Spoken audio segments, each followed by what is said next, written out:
சகோதரர் திருமாவளவன் தான் பாதை மாறி எங்கேயோ போயிட்டாரு.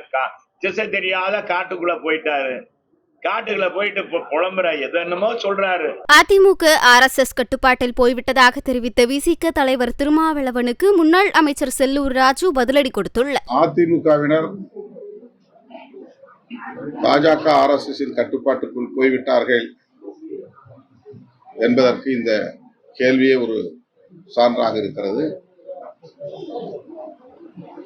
அதிமுகவை பெரியார் வெளிவந்த திராவிட இயக்கம் என்றுதான் தமிழ்நாடு நம்பிக்கொண்டிருக்கிறது. ஆனால் அந்த இயக்கத்தை கோல்வாக்கர், வீர சாவர்கர் வெளிவந்தவர்கள் வழி நடத்தலாம். அப்படி வழி நடத்தினால் ஒன்றும் தவறில்லை என்று சொல்லக்கூடிய அளவுக்கு நிலைமை மாறி இருக்கிறது என்பது கவலை அளிக்கிறது. அதிமுக பொதுச் செயலாளர் தான் இதற்கு பதில் சொல்ல வேண்டும். தவறா தவறு இல்லையா என்பதை அதிமுக தலைவர்கள் மக்களுக்கு விளக்க வேண்டும். சகோதரர் திருமாவளவன் தான் பாதை மாறி எங்கேயோ போயிட்டாரு. திசை தெரியாத காட்டுக்குள்ள போயிட்டாரு.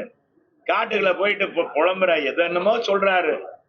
அதுக்கு அவருக்கு சகோதரருக்கு பதில் சொல்வது சரியா இருக்காது. அதிமுக கொள்கையிலிருந்து என்றைக்கும் வலுவாது என்பது அவருக்கும் தெரியும், எல்லாருக்குமே தெரியும். அதிமுக அடுத்த கொள்கையில் மாறாது. எங்களுக்கு கொள்கை இருக்கு. எங்களுடைய கொள்கை பிரகாரம் தான் எங்க புரட்சி தமிழர் நடந்தார், புரட்சி தலைவர் நடந்தார், புரட்சி தலைவர் அம்மா இருந்தாங்க. இப்ப புரட்சி தமிழர் எடப்பாடியார் நடக்கிறார். யாருடைய கொள்கையும் பின்பற்ற யாரும் எங்களுக்கு எஜமானம் இல்ல, நாங்க யாருக்கும் அடிமையும் இல்ல. நாங்களும் யாருக்கும் எஜமானம் இல்ல, யாருக்கும் அடிமை இல்லை. அதை புரிஞ்சுக்குங்க. செய்திகளை உள்ளது உள்ளபடி தெரிந்து கொள்ள ரெஃப்ளெக்ட் நியூஸை சப்ஸ்கிரைப் பண்ணுங்க.